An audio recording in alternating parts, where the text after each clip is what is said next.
My body wants to join Kathy, but I still want to know exactly what Meredith was mumbling. I managed to stop enough to take another look back. To my surprise, Meredith is up shutting the door. Unlike before, though, she does not seem as abrasive. I still prepare for her to lash out in some way. All I get, though, is the dead expression on her face until the door is shut completely. With help from the minimum amount of light still able to slip underneath the door, I found my way to Kathy's bed, but not sure what to do. I'm still not exactly sure what Kathy is to me, but something makes me want to comfort her.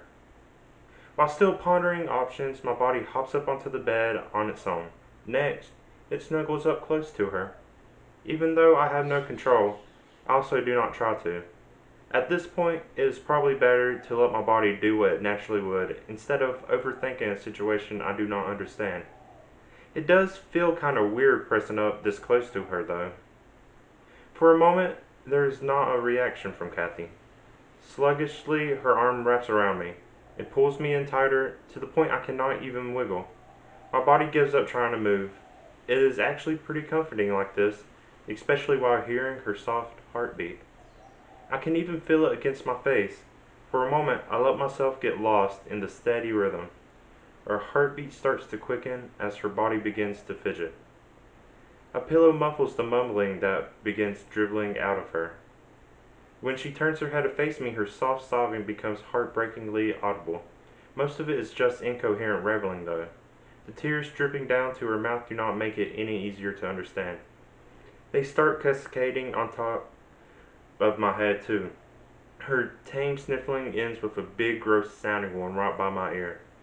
Her heartbeat begins slowly to back down, and her breathing is clearer.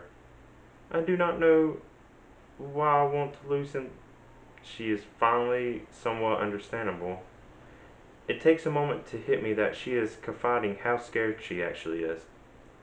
Why did this happen? I am scared. I need you, Dad. That wreck. She is barely able to get that much out before choking up completely. Belligerent sobbing takes her over once again.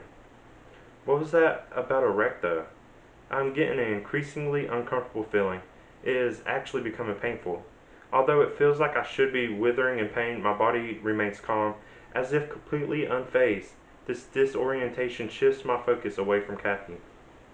Where is this seemingly unsolicited panic coming from? Is there something significant about the wreck she mentioned? There's nothing I can remember about a wreck. It is another thing in a list of memories I am unable to recall. I am on the brink of unconsciousness, but fight it off this time. This disturbs me too much to let it rest. The stronger this feeling grows, the more it feels like I should be able to remember. It is just not coming to me, though. Eventually, I realize Kathy is fast asleep. She looks more at peace now. Her calm breathing and soft little hums almost make everything seem okay.